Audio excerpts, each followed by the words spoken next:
High नमस्ते friends నేను మీ reporter Rakesh Talluri విశాఖలోని ఈస్ట్ నియోజకవర్గం కాంగ్రెస్ పార్టీ కూడా ఈస్ట్ నియోజకవర్గం నుంచి వాళ్ళకి అభ్యర్థి పేరు కూడా ప్రకటించడం జరిగింది. గుత్తుల శ్రీనివాస్ పేరు మీద కూడా తెర మీదకి రావడం జరిగింది. అయితే మనతో పాటు శ్రీనివాస్ గారు ఉన్నారు. ఒకసారి ఆయనతో మాట్లాడే ప్రయత్నం చేద్దాం. ప్రస్తుతం ఈస్ట్ నియోజకవర్గంలోని వీరి ఇద్దరితో మీరు ఎట్లా తలబడతారు? తూర్పు నియోజకవర్గం అనేది చాలా కీలకమైందండి. ఇక్కడ చూసుకుంటే చాలా బలమైన వ్యక్తి ఎవరు అంటే వెలగపూడి రామకృష్ణ బాబు. ఎందుకు అంటే ఆయన 3 సార్లు ఈ యొక్క నియోజకవర్గం ఎమ్మెల్యే చేశారు. అయితే ఈసారి ఇప్పుడు ఆయనతో కలబడడం అనేది అంత సులువు కాదని చెప్పి బయట ప్రజలైతే అనుకుంటున్నారు. మీరేమంటారు? ప్రజలకి మీకంటూ ఉంటే తూర్పు నియోజకవర్గంలో ఒక గుర్తింపు ప్రజల్లో ఉంటుంది సార్. గుత్తుల శ్రీనివాస్ గారు అంటే తూర్పు ప్రజలు ఆదరిస్తారా? నాకున్నటువంటి అసోసియేషన్ ఏంటంటే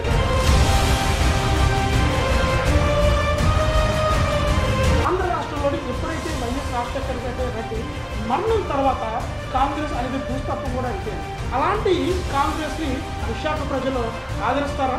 ఎందుకు ఆదరిస్తారు లేదంటే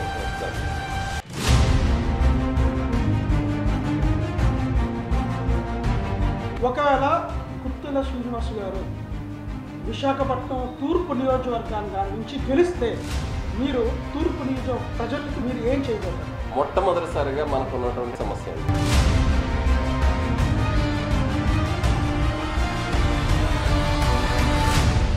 హాయ్ నమస్తే ఫ్రెండ్స్, నేను మీ రిపోర్టర్ రాకేష్ తాళ్ళూరి. విశాఖలోని ఈస్ట్ నియోజకవర్గం ఒక ఇంపార్టెంట్గా మారింది.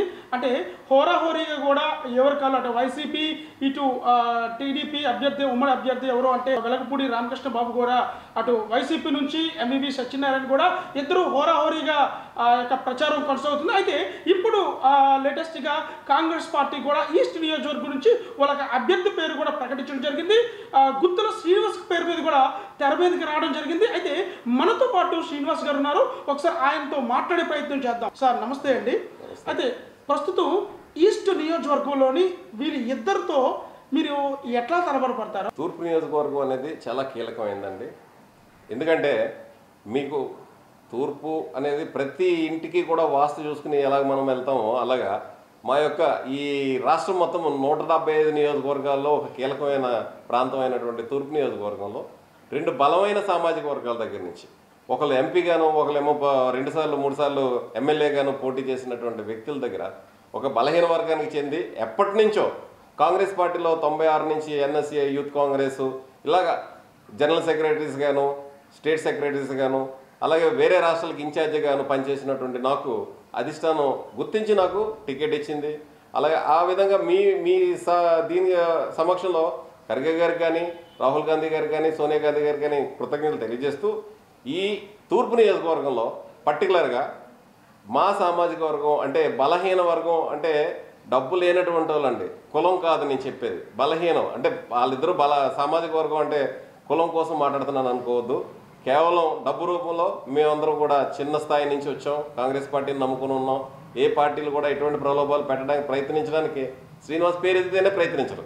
పర్టికులర్గా అంత బలంగా నేను కాంగ్రెస్ పార్టీలో ఉన్నాను కాబట్టి ఈరోజు అరిలవ్ కాలనీ కానీ లేకపోతే మిగతా ఫిషర్మెన్ కమ్యూనిటీస్కి సంబంధించిన మిగతా కాలనీస్ కానీ ఏదైనా సరే కాంగ్రెస్ గవర్నమెంట్ ఉన్నప్పుడు మాత్రమే అభివృద్ధి జరిగింది. ఈ కొత్తగా వచ్చినటువంటి తెలుగుదేశం పార్టీ ఏమీ చేయలేదు లాస్ట్ గడిచిన 5 సంవత్సరాల్లోనే.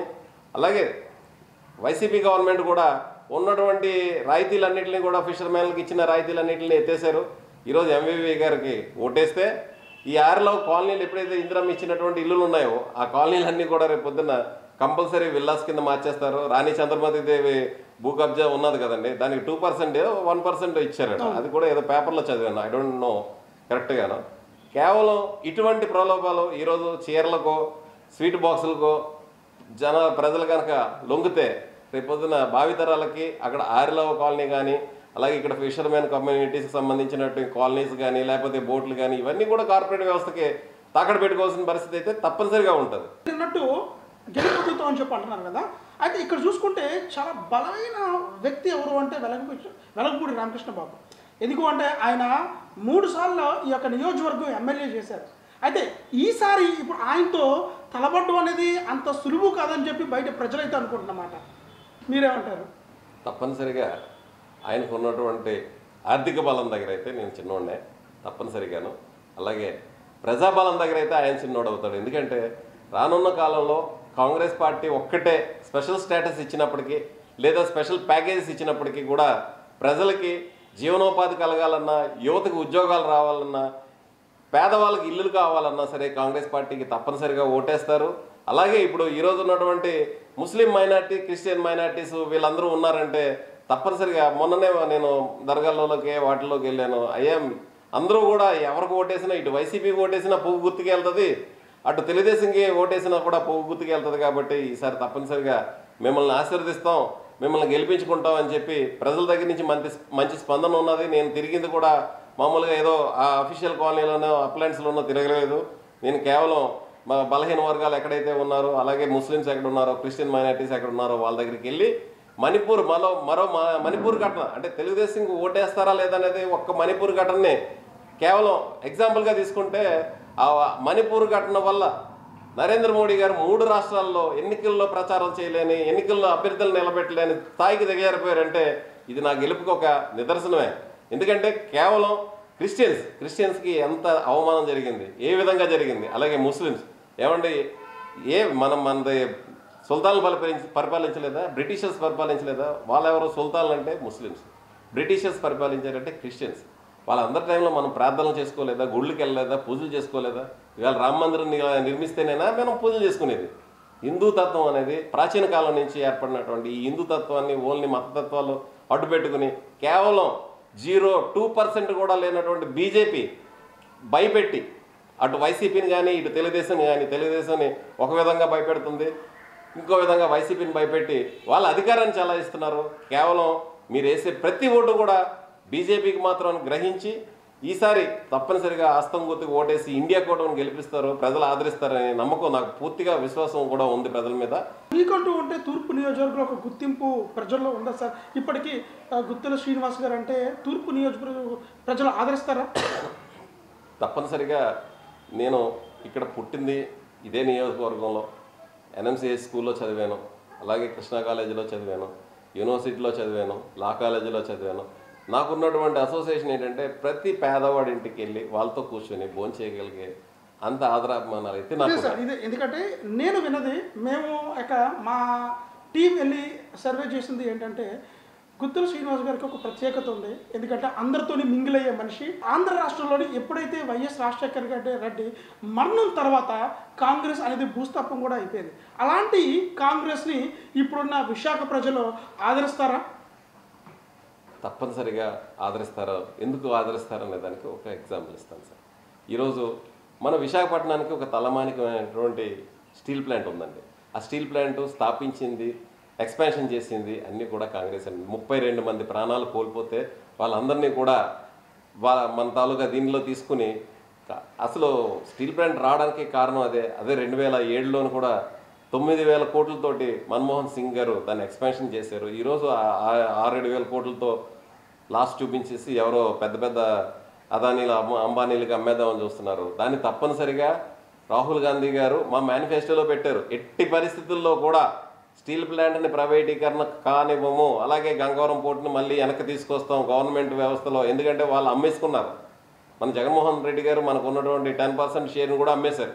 కేవలం 300 కోట్లు 200 కోట్లకు అమ్మేశారు సార్. అయితే అవన్నీ కూడా మళ్ళీ వెనక్కి తీసుకొస్తాం. ఎన్నిటితో పాటు సంజీవని లాంటి మన ఆంధ్రప్రదేశ్కు ఉన్నటువంటి సంజీవని ఏదంటే మనకి ప్రత్యేక హోదా. ఆ ప్రత్యేక హోదా దాని మీద మొట్టమొదటిగా సిడబ్ల్యూసి మీటింగ్లో మేము ఇండియా గవర్నమెంట్ తరపు నుంచి ప్రైమ్ మినిస్టర్ ఎవరైతే ఇర్రెస్పెక్ట్ ఆఫ్ కాంగ్రెస్ పార్టీ ఇండియా కూటమి నుంచి ప్రైమ్ మినిస్టర్ ఎవరైనప్పటికీ కూడా ప్రత్యేక హోదాని మేము ఇస్తున్నాము అది తీర్మానం చేశారు సార్. అదే ప్రత్యేక ప్యాకేజీ మన తాలూకా బుదేల్ఖండ్ టైపులో ప్యాకేజీలు ఏవైతే ఉన్నాయో అవన్నీ కూడా మన ఉత్తరాంధ్ర జిల్లాలకి తప్పనిసరిగా వస్తాయి. బీచ్ క్యారిడర్ వస్తుంది. ఇవన్నీ కూడా 2024లోనే జరగబోతున్న అద్భుతాలండి. ఈ అద్భుతాలని ప్రజలు తప్పనిసరిగా ఇంతకుముందు కాంగ్రెస్ తాలూకా పరిపాలన చూశారు కాబట్టి ఈరోజు కూడా ప్రజలు ఆదరిస్తారు. ఎందుకంటే 10 సంవత్సరాల్లో 5 సంవత్సరాల్లో బాబు గారు అంతా కూడా మోసం గ్రాఫిక్స్తో చేసేసి మోసం చేశారు. అప్పుడేదో పబ్బం గడుపుకోవడం కోసం మోడీ గారిని థ్రెట్టింగ్ చేయడం కోసం కాంగ్రెస్తో కలిసినట్టు నటించారు. మళ్ళీ పాతకూటికే చేరిపోయారు. ఎందుకు చేరిపోయారు అంటే ఎవరికి ఉండే పర్సనల్ ఇవి ఉంటాయి, దాని గురించి నేను కామెంట్ చేయను. కేవలం జగన్మోహన్ రెడ్డి గారు ఈరోజు ఒక తోపుడు బండి ఉంటే ఆ తోపుడు బండిలో పళ్ళు అమ్ముకుంటుంటే రోజుకి 500 రూపాయలు సేల్స్ ఉంటుందండి. ఆ తోపుడు బండికి కూడా మనం డిజిటల్ పేమెంట్ చేస్తున్నామండి. అలాంటిది 40-50 వేల కోట్ల రూపాయలు టర్న్ ఓవర్ జరుగుతున్నటువంటి లిక్కర్ ఏ రోజు కూడా క్యాష్ పట్టుకెళ్తారండి. 1,00,000 రూపాయలు దాటితే, నేను మొన్న ఎప్పుడో 2 లక్షల రూపాయలు పట్టుకెళ్తే, సార్ 2 లక్షల 1,000 రూపాయలు అయితే ఆ 1,000 రూపాయలు తీసుకోము సార్, బంగారం కొట్లో క్యాష్ తీసుకొని అంటున్నారు. అలాంటిది అలా కాకుండా ఈయన వేల కోట్ల రూపాయలు ఇంత దౌర్జన్యంగా అన్యాయంగా మన తాలూకా రాజ్యాంగాన్ని, మన తాలూకా కాన్స్టిట్యూషన్ అంతటినీ కూడా వైలేట్ చేస్తున్నాడంటే అతను ఏమి చేయట్లేదంటే కేవలం మోడీ గారు మోకరెళ్తున్నారు. మోడీ గారు ముందు జగన్మోహన్ రెడ్డి గారు మోకరెళ్తున్నారు కాబట్టి ఇవన్నీ జరుగుతున్నాయి, ఇటువంటి స్కామ్లు అన్నీ జరుగుతున్నాయి. కాబట్టి సార్ మొన్నటి వరకు షర్మిల గారు జగన్మోహన్ రెడ్డికి సపోర్ట్గా ఆ యొక్క వైసీపీ పార్టీని భుజాల మీదకి ఎక్కి నడిపించడం జరిగింది. అయితే ఇప్పుడు అదే షర్మిల గారు జగన్ వీడి కాంగ్రెస్లో చేరి జగన్ని క్వశ్చన్ చేసే పరిస్థితుల్లో ఉన్నారు. కానీ ప్రజలు అవి నమ్ముతారంటారా?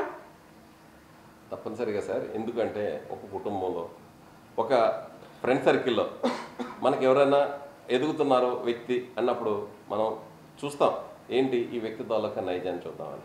జగన్మోహన్ రెడ్డికి ఒక్క అవకాశం ఇవ్వండి అని చెప్పి ఆయన జైల్లో ఉన్నప్పుడు కూడా 2200 కిలోమీటర్లు తిరిగి మా తండ్రి గారు కుటుంబాన్ని ఆదరించండి, మాకు ఏదైతే సంతతి ఉన్నదో నా అన్నగారిని కానీ నన్ను కానీ ఆదరించండి అని చెప్పి 2200 కిలోమీటర్లు పాదయాత్ర చేసి ప్రజల తాలూకా మనల్ని పొంది అభిమానాన్ని పొంది ఆవిడ ప్రజలను ఆకర్షించుకుని 2019లో అధికారంలో తీసుకురావడానికి ప్రథమ భూమికి పాత్ర వహించినటువంటి శర్మిలమ్మని తప్పనిసరిగా ఆయన తాలూకా అరాచక పాలనను చూసి, ఎక్కడ భూమి ఉంటే ఆయన రోడ్డు మీద వెళ్తుంటే ఎవరో షూట్ చేస్తారేమో అని భయం, ప్రజలను కూడా హింసిస్తున్నాడు. కాబట్టి నా తండ్రి తాలూకా ఆశయాలను నేను నిలబెట్టాలి, ఈ ఆశయాలు నిలబెట్టడానికి నాకు ఒక తప్పనిసరి అయినటువంటి ఫుట్పాత్ కావాలి, పిల్లర్ కావాలి. ఆ పిల్లర్ ఏదేనంటే 125 సంవత్సరాలు 130 సంవత్సరాల చరిత్ర కలిగిన కాంగ్రెస్ పార్టీతో అయితేనే నేను చేయగలను. ఇప్పుడు ఎవరి దగ్గర ఓడిపోయామనుకోండి, బలమైన వ్యక్తితో కలిసి వెళ్తాం కదా. అలాగా ఆవిడ అక్కడ ప్రయాణం చేసింది. తెలంగాణలో ప్రయాణం చేయడం ఎవరు కూడా తప్పు కాదు. మొదటి ప్రయత్నంలో అందరూ సక్సెస్ అయిపోరండి. ఆవిడ రెండో ప్రయత్నంగా ఈరోజు కాంగ్రెస్ పార్టీతో విలీనం చేసి ఆవిడ పార్టీని మొత్తం పార్టీ తానే భుజాల మీద నడిపించుకుంటూ మాలాంటి సీనియర్ కార్యకర్తలందరికీ కూడా గుర్తించి మమ్మల్ని సీట్లు ఇచ్చి ప్రజల్లోకి వెళ్ళి మన తాలూకా పథకాలని వివరించమని చెప్పింది. ఒకవేళ గుత్తుల శ్రీనివాస్ గారు విశాఖపట్నం తూర్పు నియోజకవర్గాన్ని నుంచి గెలిస్తే మీరు తూర్పు ప్రజలకి మీరు ఏం చేయబోతారు? మొట్టమొదటిసారిగా మనకు ఉన్నటువంటి ట్రాఫిక్ సమస్య అండి. ఆ ట్రాఫిక్ సమస్య వెంకోజీపాలెం దగ్గర మొదలయ్యి హనుమంతవాగ దాకా అప్ టు మధురవాడ దాకా ఉంది. ఆ మధురవాడ దాకా ఉన్నటువంటి దానికి ఒక్కసారిగా మనం ఎటువంటి పరిస్థితుల్లో ఎన్ని 100 కోట్లు అయినప్పటికీ కూడా ఆ ఫ్లైఓవర్ని తప్పనిసరిగా బీఆర్టీఎస్ రోడ్డు ఎవరో వాడలేదు సార్. ట్రాఫిక్ సమస్య ఎలా ఉన్నది ఇక్కడ. ఈరోజు ఆ సమస్యని ఇమీడియట్గా పరిష్కరిస్తాను. ఆ సమస్యను పరిష్కరించలేని పరిస్థితిలో నిరాహార దీక్ష చేసి మరి తెచ్చుకుంటాను, ఆమర నిరాహార దీక్ష తెచ్చుకుంటానని నేను ప్రజలకి ప్రామిస్ చేస్తూ తక్షణమే ఇక్కడి నుంచి భోగాపురం ఎయిర్పోర్ట్ ఏదైతే ఉందో దానికి సంబంధించి ఎయిర్పోర్ట్కి వెళ్ళాల్సిన వాళ్ళకి సెపరేట్ ఫ్లైఓవర్లు వేసి ఈ ట్రాఫిక్ అంతరాయం కలగకుండా చూడడానికి నా యొక్క భూమిక తప్పనిసరిగా ఉంటుంది, చేస్తాను కూడా. అలాగే బీచ్లో ఉన్నటువంటి beach corridor, Chennai beach corridor 6 lanes ఏది ఉన్నదో దాన్ని ఇమీడియట్గా తీసుకురావడం జరుగుతుంది. ప్రజల్లోకి వెళ్తామండి తప్పనిసరిగా. ప్రతి ఇంట్లో, ప్రతి డోరు, ప్రతి పేదవాడి ఇంటికి కూడా మేము వెళ్ళి, అమ్మ ఇందిరా కాంగ్రెస్ అంటే ఇంటికి 1,00,000 రూపాయలు ఇస్తుంది, ఆ 1,00,000 రూపాయల్లో 8,500 రూపాయలు ప్రతి ఆడపడుచు పేరు మీద బ్యాంక్ అకౌంట్లో పడుతుంది. ఇల్లు లేనటువంటి ప్రతి పేద ఇంటికి కూడా 5 లక్షల రూపాయలతో ఇల్లు నిర్మించుకోవడానికి డబ్బు ఇస్తుంది. అదే వికలాంగులకు కానీ నిరుద్యోగులకు కానీ ఏమైతే 6,000 రూపాయల పెన్షన్ స్కీమ్ ఉన్నదో అవన్నిటిని కూడా పూర్తి స్థాయిలో అమలు చేస్తుందని చెప్పి తప్పనిసరిగా ప్రజల్లో తీసుకెళ్తామండి. ప్రజలు మనల్ని పొందుతాం. ఇప్పుడున్నటువంటి పరిస్థితుల్లో ఇటు ఎస్సీ ఎస్టీ బీసీ మైనార్టీ ఏది ఉన్నప్పటికీ కూడా కాంగ్రెస్ బలమైన అభ్యర్థి ఉంటే వారిని గెలిపిద్దామని చూస్తున్నారు. నేను ఒక్కటే అడుగుతున్నాను, అయ్యా కాంగ్రెస్ గెలుస్తుందా లేదా అనేది అది తర్వాత విషయం. నేను జాతకం చెప్పించుకోవడానికి రాలేదు, మీ ఓటు అభ్యర్థించడానికి వస్తున్నాను. మీరేసే ఒక్క ఓటుతో నేను తూర్పు నియోజకవర్గానికి ఎమ్మెల్యేగా అవుతున్నాను. మీ ఒక్క ఓటుని నాకు వేయండి, తప్పనిసరిగా నేను మీకు గెలిచి మనకున్నటువంటి బాధలన్నింటినీ కూడా నేను క్లియర్ చేస్తానని చెప్పి వాళ్ళ దగ్గర వారి అభిమానాలని పొందడానికైతే నేను సిద్ధంగా ఉన్నాను సార్. తూర్పు నియోజక ప్రజలకు మీరు ఏం చెప్పబోతారు? తూర్పు నియోజకవర్గ ప్రజలకి నేను చెప్పడానికన్నా వాళ్ళ పూర్తిగా విజ్ఞులు. ఎందుకంటే గత 2 సార్లు రామకృష్ణ బాబు గారు పనిచేసినటువంటి ఏదైతే ఎమ్మెల్యేగా చేసి ఏమి నియోజకవర్గాన్ని ఉద్ధరించారనేది చాలా క్లియర్గా ప్రజలు అబ్జర్వ్ చేశారు. అలాగే మొన్న 2019లో గెలిపించిన తర్వాత ఇంటికే పరిమితమైనటువంటి రామకృష్ణ బాబు గారిని గెలిపించడం వల్ల ప్రజలకు ఏం ఒరుగుతుందో కూడా చూస్తారు. కాబట్టి దాన్ని దృష్టిలో పెట్టుకుని ఈసారి ఓటింగ్ చేయండి. పువ్వు గుర్తు అనేది పక్కన పెడితే రామకృష్ణ బాబు గారి గురించి పర్సనల్గా తీసుకుంటే గత 5 సంవత్సరాల నుంచి ఇంటికే పరిమితం అయ్యారు. అలాగే ఎంపీగా గెలిపించినటువంటి మన ఎంవివి సత్యనారాయణ గారు ఏదైతే ఉన్నారో స్టీల్ ప్లాంట్ మీద నోరు మెదపలేని పరిస్థితి ఎందుకు దిగజారిపోయారు? అటువంటి వ్యక్తి మన జిల్లా మన నియోజకవర్గానికి వచ్చి ఏం ఉద్ధరిస్తారు? ప్రస్తుతం అయితే గుత్తుల శ్రీనివాస్ గారు ఏం చెప్తారంటే విశాఖ తూర్పు నియోజకవర్గ ప్రజలకు కూడా కావాల్సిన ఎంప్లాయ్మెంట్ కూడా నేను చూపిస్తాను, ఈ ఒక్కసారికి నన్ను ఓటేసి గెలిపించండి అని చెప్పి కోరుతున్నారు. కెమెరామెన్ జీవన్తో AP16 న్యూస్ రాకేష్ విశాఖ నుంచి.